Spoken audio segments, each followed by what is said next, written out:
Welcome to the Daily Swole.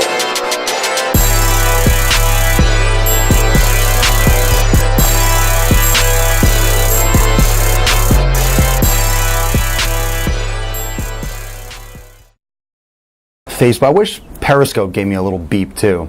You know, Facebook Live gives me like the beep, beep, beep. It's kind of like that old school black and white countdown beginning of movies. Welcome, come on in. There we go. The weather's fine. I hope everyone's enjoying the lovely weather that we're having in Florida. If you don't live in Florida, then you're not enjoying the lovely weather. But it's hot, it's sunny, and being outside is just like in the sun for like 5 minutes and you're done, you're cooked. We'll have to do something about that. I'll have to go to the beach or something, or let's see. All right. Welcome everyone. Send the war over here. Welcome to All About Kale. Today, I know I've been doing a lot of videos on Snapchat if you're following me, drinking my kale. I also eat my kale. I just, it's not as fun watching me eat kale as it is drink kale. And a lot of people were asking me about, well, what about kale? What about kale? What's, the benefit? Why do you drink it raw? Why do you drink so much of it? And, let's just start with kale in general. It's a cruciferous vegetable. It's really great for antioxidants. Has a lot of vitamins, has a lot of minerals, and most of those things are good for you. First off, when you're choosing kale, let's just jump right into it. First off, when you're choosing kale, and you can post up right now, we'll show of hands if you eat kale. Do you eat kale? I don't think anyone, I'm not sure if anyone really likes kale, for one thing. Number one thing is, do you eat kale and are you eating it organic? It was listed, I forget the company, but it's like the Dirty Dozen. They do the Dirty Dozen for vegetables and fruits and things like that. Which ones should you eat and should you not eat because of pesticides and things like that? And kale was on that list, and usually is because bugs go crazy. If you ever have a garden at home and you have lettuce or you grow things, you'll know that berries and vegetables like that just get torn up. So those things are sprayed heavily. So if you're forced to buy conventional, it's not really that much more expensive when you buy organic, but wash them thoroughly. And a good thing to think about is when you wash it, don't just let it sit there, rinse it off, either rinse off in a strainer or put it in a container, let it sit in the water, and then rinse it off. Because if you just shake it around like in a container of water and you mix around all the junk and all the dirt or whatever, the chemicals, like swirl around the water and take it out, it's probably still got a lot of stuff on there. So you might want to rinse it, soak it, and then put it in a strainer and then rinse off anything else that gets hydrolyzed and lifted. So you can have little methods of cleaning, like with apple cider vinegar mixes or vinegar and lemon mixes, natural ways to wash fruit and vegetables. But buy organic if you can. Another concern, before we get into the health benefits, is a lot of people have indigestion. You might have indigestion from kale. So if you're eating kale and you're eating it raw, or cooked, you might want to cut off the stems, like the white part. That's not the leaf. Sometimes people get indigestion or bloating just because it's harder for the body to digest it, especially when it's raw.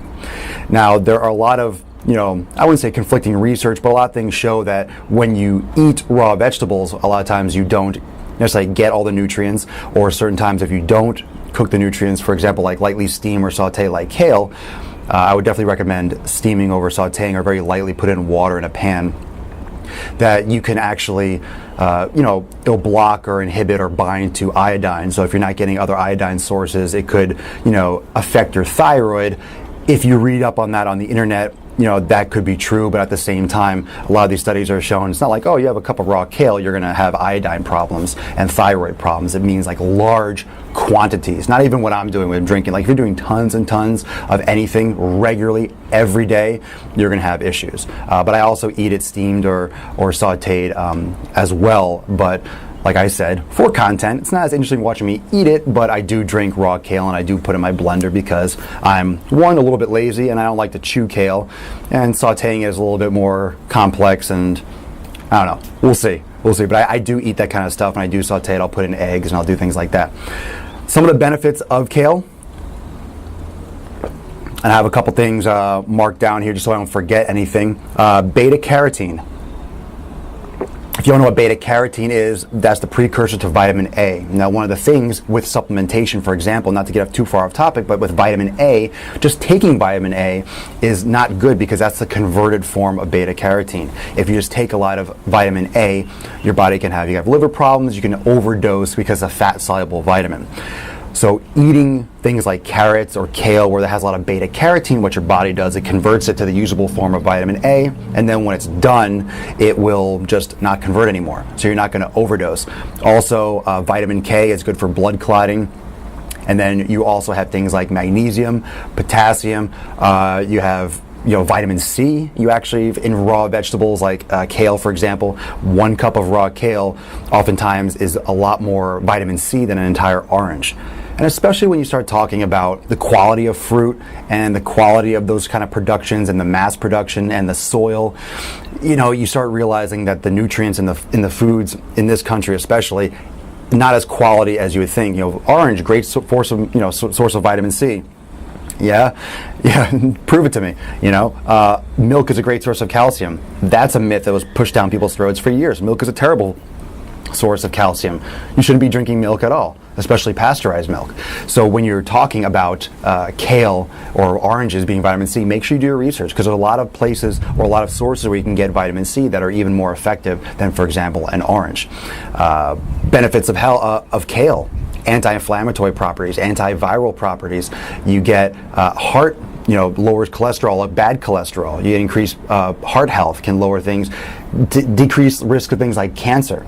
So when you're eating kale, try to eat a combination of raw and steamed. So you get both the benefits. You don't go too hard. Everything in excess. Remember, people, everything in excess. And I always preach that. Be self-aware also, and understand how your body reacts. If your body's reacting poorly to kale, if you're having bloating, if you're having terrible reactions, there are other vegetables out there. This is just one that where people are picking on because it's very good for you, but it also tastes like shit. So, and anyone that likes kale, usually like kale chips, because of course you put salt on it, it tastes good.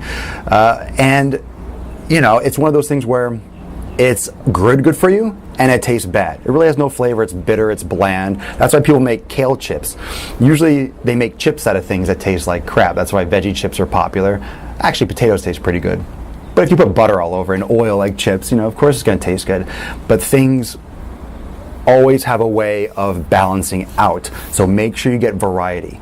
I wouldn't go all raw kale, and I also wouldn't go all steamed kale or sauteed kale. I would go for a blend. Sometimes it might be convenient to do raw. Sometimes it might be convenient when you're making a meal. If you're making a meal, why necessarily go and fill a blender with kale and then eat a meal of, let's say, vegetables, potatoes, and saute it. You'll make it all warm. You can have congruency in your meal. If you really prefer steamed, then go for steamed kale regularly. The most important thing is you're getting those nutrients in. Okay, I didn't get it. Who likes kale? All right, would you say, if you eat kale, first off, do you eat kale?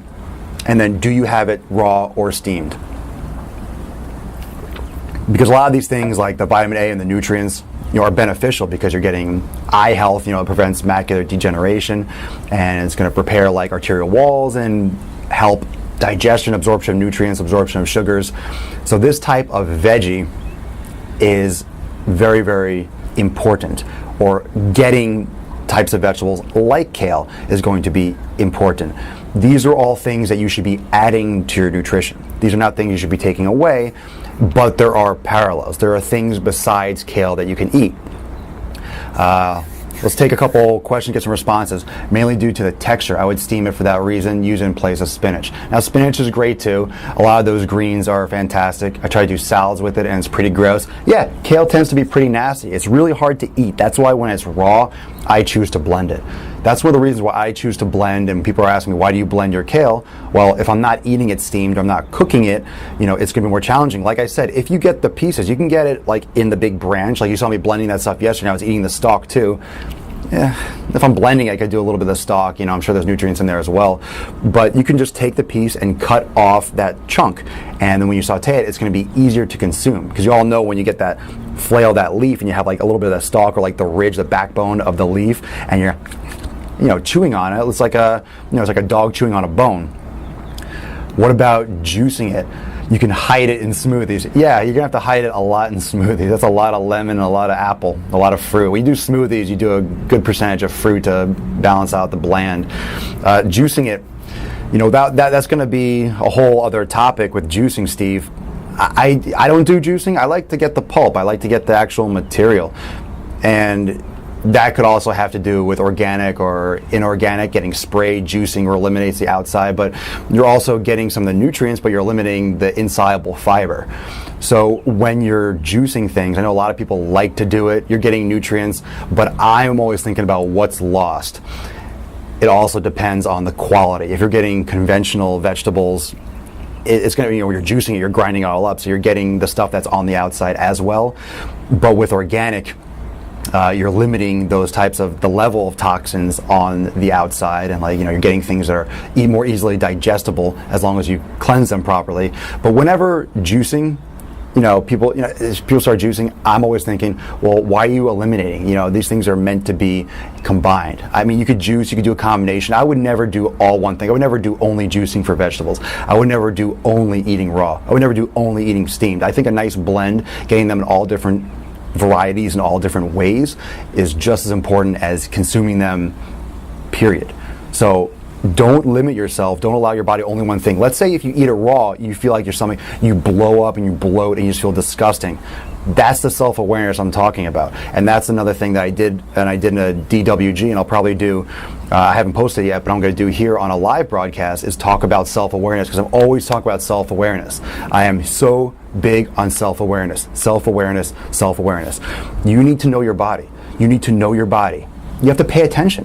You have to pay attention to how your body reacts. What are these things like elimination diets, allergies, all these different concepts and things that people create blood tests for, and immune tests to see if your body's fighting it on a cellular level. Those are all well and good, and maybe that is a test that can pick up something if you're still having problems, if you have issues with digestion and you've tried everything else. But things like the elimination diet, where you just eliminate things and add things in one at a time, it's pretty much teaching you how to learn to pay attention to your body.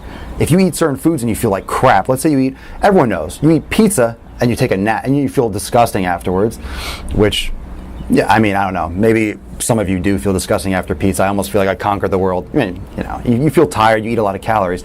But when it comes to something like pizza, when it comes to something like junk food, and everyone's had this thing where you have a meal you love, oh man, I love, let's say, tacos, but you always feel like crap afterwards. So you keep it rare, but afterwards you're always like, oh, why did I eat that? Oh, I know that always makes me feel like crap.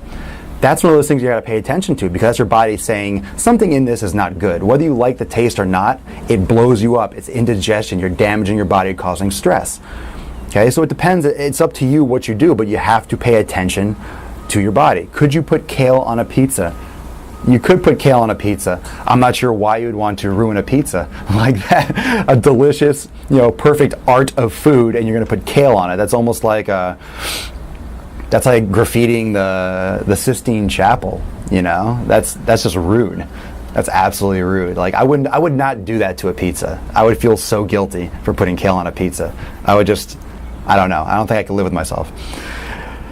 Let's see, know your body, exactly. I tell people all the time, so important. It's oddly hard for people. It is so hard for people to pay attention to their body. It's so hard for people to listen to their body. It's so simple. Your body will tell you. If you open up your mind and you just sit back and receive, your body will tell you. So bring this back in terms of self-awareness to the kale topic. You'll know if kale is right for you. Spinach is great. Spinach is fantastic. Get organic spinach. It's great. If you absolutely can't stand kale, guess what? You're not going to be able to stick to kale. Maybe you can hide it in a smoothie. When you do a smoothie with raw veggies, you can put a little kale in there so you get the benefits of having kale, but I'm not saying you have to have steamed kale and that's your vegetable. I'm saying this is a lot of times what I consume. But when I blend things raw, I'll also put kale, I'll put cucumber, I'll put ginger, I'll put lemon, I'll put an apple in there, and I'll blend it up, and it tastes amazing, and it tastes a little spicy, and I'm getting other things in there. I just ran out of some of these nutrients lately, I keep forgetting to pick them up, so I have to go today, but I just do a lot of plain kale, because I'm I got a bag of kale, pour it in, blend, consume, drink. But you can also saute, and steam it, and if you don't have a steamer, just put it in a pan, and put a little water in there and cover it. See? Lauren on Periscope was just saying that she ignored her body for years and then, was having all these problems. I went to the doctor and found out she was gluten intolerant. So if you have celiacs and you can't, let's say digest gluten, and you realize, like, I'm tired, I'm sluggish, and I'm eating bread, and I'm eating these things all the time, and I just feel like, my stomach's bloating, I feel like I'm just retaining water, I just feel indigestion, and after this, I feel like crap. But you keep on eating it, guess what? You might be gluten intolerant, but at the same time, your body will adapt because it has no choice. If you keep feeding bread to your body and you can't absorb it and you feel like crap, but you keep eating bread every day, your body is just going to, all right, tone down the receptors that tell your brain or tell you, like, consciously, oh, I feel like crap, and feeling like crap will become the new normal for you. That'll become the new homeostasis. And then you'll be used to feeling like crap, and then you won't notice that you're feeling like crap anymore because you're used to that feeling. You know what I'm saying? Does that make sense? Like, it creates a new normal. So all of a sudden you have this new normal of feeling like crap, and then you don't notice that you're feeling like crap because you're just used to feeling like that all the time. And that's why eliminating things, like if you're struggling with your diet, if you're struggling to see change, you need to make some change. Eliminate certain things. What's the big deal? You eliminate something and you feel no different? All right, so you add it back in. Or you eat a banana, you feel like crap, you don't eat it and you feel great.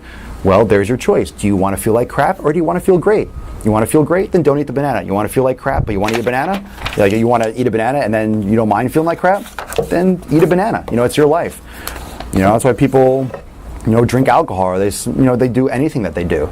You want to go bungee jumping? Go bungee jumping. You're risking death? Sure. You could wake up in the morning and feel like crap because you didn't get enough sleep.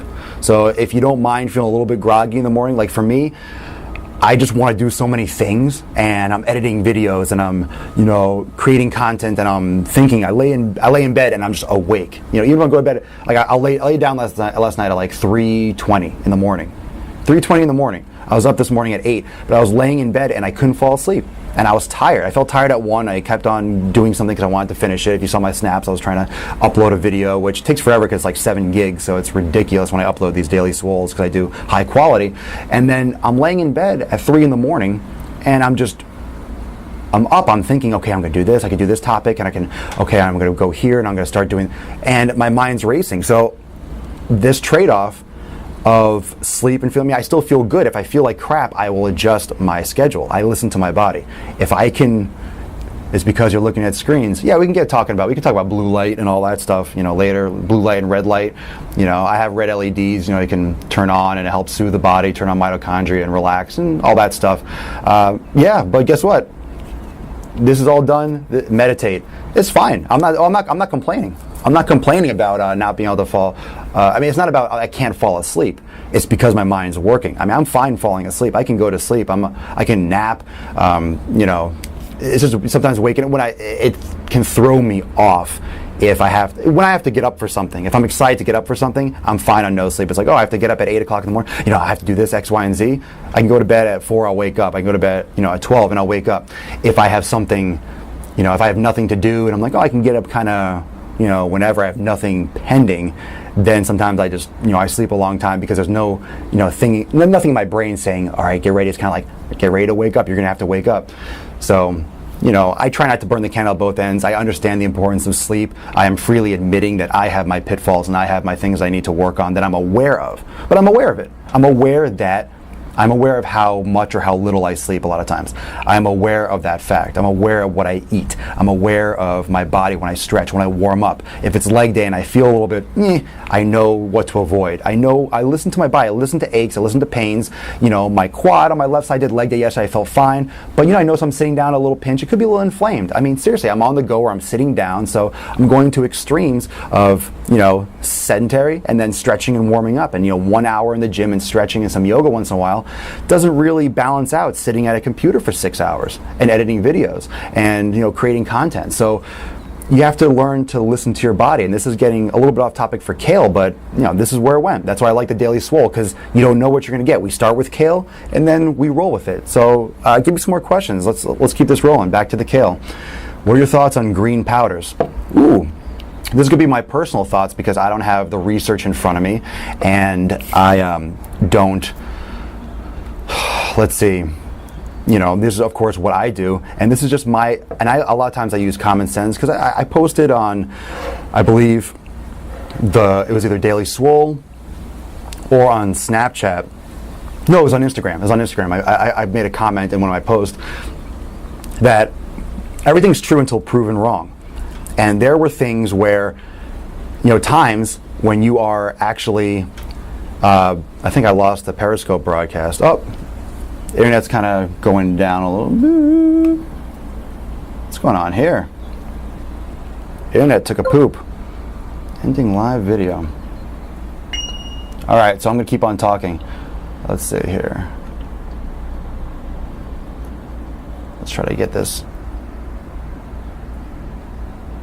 Not sure what happened here. So probably I might let this run. I'll talk because, whether this goes on or not, we're going to have a malfunction. It's not really a problem because this is going to be up on YouTube. So really, that's the thing of live. And that's why you can see, that this is actually a live broadcast. So bear with me for a second.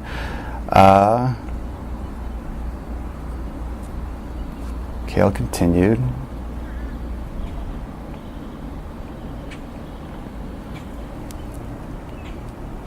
Kale continued.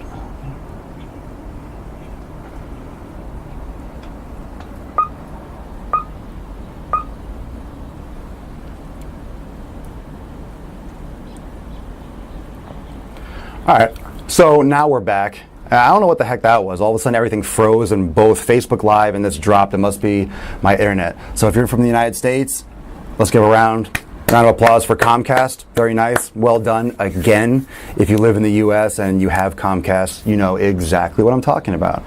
Not going to insult the company because I couldn't do it better myself, having millions and millions of subscribers and putting internet to them all the time. But yeah, sometimes I don't know, it just kicks out. So at least we're back. What were we talking about? Back to the kale. Oh, Ashley, was that you? Was that you? Back to the kale.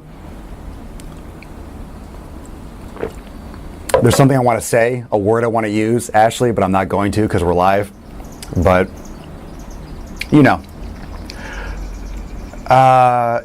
so what was the question? What was the question? So we're talking about kale. I started rolling after it went off. I kept on talking I'm gonna have to edit that. Green powders. Thank you. See, thank you for signing back in. Otherwise, I would have been sitting here like a deer in headlights. Green powders. I use common sense when it comes to green powders. You can freeze dry them and seal them. How can all these nutrients be stored in a green powder? Here is the kicker with green powders. Guess what? Guess fucking what? No one regulates this stuff. It's a supplement. Right there, it tells you that not to consume this stuff. It's a supplement. The FDA does not, and I say this in the nicest way, which is not nice at all. The FDA doesn't approve any of this stuff. The FDA is not required to gauge the quality of any of these supplements. Not to mention, even if the FDA does say it's good or bad, would you believe them? No. So it doesn't, what if certified organic and made entirely from whole foods? Says who? Says who? Quality Assurance International, QAI, organic checkers that are appointed by the FDA or third party. Any of these big organizations, guess what? Big organizations have a lot of people, have a lot of money, and work for big companies or owned by big companies. Do your research. You can actually look this stuff up. These big, these big companies that certify organic, you might look, it's, JR, it's, Jamie Quality International, for example. But then you do some research and you're like, that's owned by BFJ, and that's owned, which is an international conglomerate, and then owned by QZX. I'm just making stuff up. And then you're like, well, QZX is like, let's say a $50 billion a year company, and they have, lobbyists and stuff in the government. Everyone is owned by someone. Okay, people are getting paid. If you pay someone to certify or you're putting the label on there, guess what? And here's the thing, it doesn't mean that it's bad. It doesn't mean that it's bad. These companies could be doing, great stuff. These companies could be great. It could be a great product. Just because it's a no-name product that's sold locally at like a farmer's market, that could be the best thing out there. Something that you buy at GNC could be absolute trash. Just because you see it in a big store doesn't make it better. It could actually mean that it's not better because it's sold at large quantities. And usually quality and quantity, you know that, it gets to the point where it's hard to keep things to scale, where like the bigger it gets, the quality stays the same. Like, you'll know if you're on Snapchat, I try to answer every single person that adds me on Snapchat and give a personal introduction and get to know them a little bit better.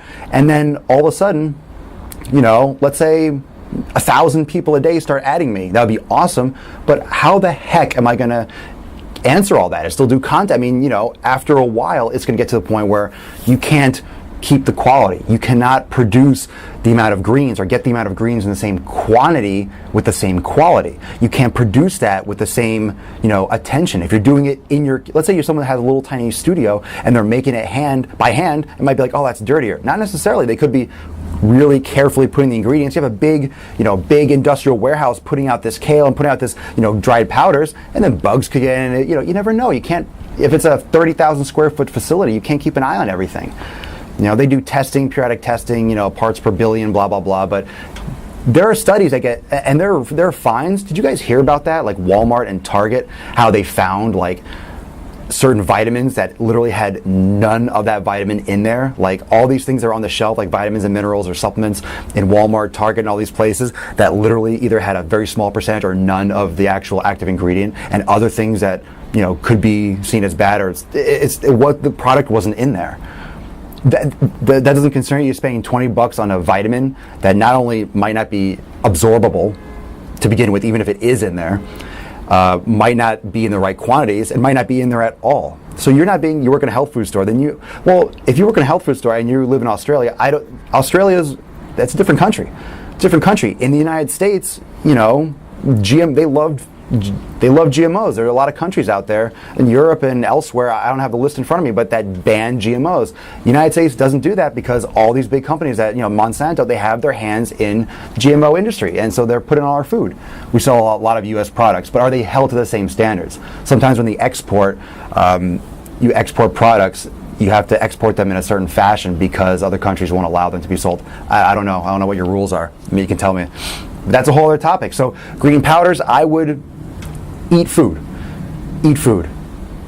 Just eat food. Yeah, any kind of bar. I don't care if it's a protein cookie, if it's a Quest bar, if it's a protein shake. Don't tell me that that's a quality meal replacement. Don't tell me that there's anything good and quality in there. If you can have a bar and leave it on a fucking shelf for 6 months and it tastes the same and it's still a bar, you're going to eat that. A shoe in my closet looks the same after 6 months. You're going to eat that.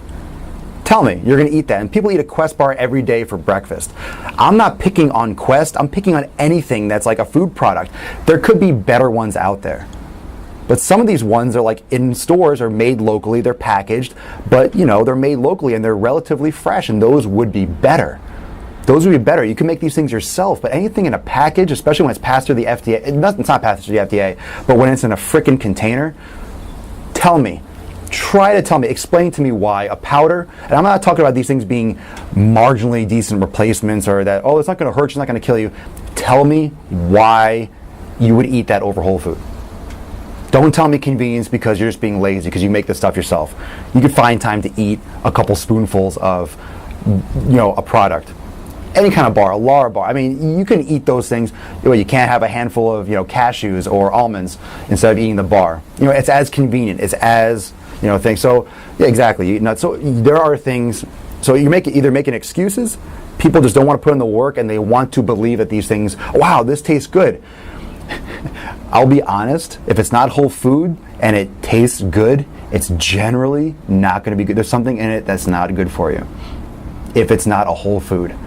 If it's not a whole food, I'll repeat that. If it's not a whole food, okay? If it's not food and it tastes really good, tell me something that tastes really good that's not a whole food that's good for you.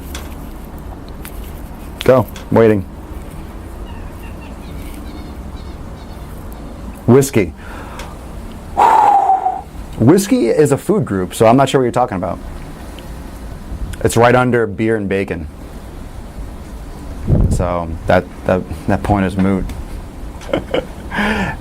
Think about this. Think about what you're eating. It's not complicated. Self-awareness. It's just logic. And here's another thing that's a fun to, try to make one on your own. Make one on your own that's good for 6 months. Look at the ingredients, or look at some of the ingredients, like the good things, not like the aspartame or sucralose. Put these things together and then put it like in a container or seal it and then leave it on the counter for 6 months. And then check out the civilization that's growing on it, or if the roaches are going to pick it up and carry it out. So anyway, whole foods. Eat whole foods. Eat your kale, get it organic, wash it thoroughly, and then eat some raw and eat some steamed. Okay? Cook some, eat some raw, see how your body reacts. Let me know, message me, let me know what you think, and we will continue this in another Daily Swole. So message me on Snapchat. I do a lot of Q&A, I do a lot of answers, but send me some topics, send me some things you want to hear. I'm on the Daily Swole. I'm loving this stuff. Check out the Driving While Gainings and YouTube. I'm putting out a lot of content, and I'm actually going to roll out a new segment where you kind of follow me around in my day. So it's not just Snapchat, but it's stuff for YouTube, and it's going to be, so it's not going to be the same format as Snap, but it's going to be a little bit more of a kind of, not a Daily Swole. I'm not going to give you the name yet, but it's going to be some more content on YouTube. So check it out. YouTube, Swolenormous, subscribe, check out that content. And again, message me, comment, share, blah, blah, blah, send it around, and let me know what you want to hear. Let me know what questions you have. Remember, self-awareness, everything in excess, live your life, enjoy, and I'll see you next time on, let me hear it, the Daily Swole. Have a good one. I'll see you tomorrow at 12 noon Eastern Time.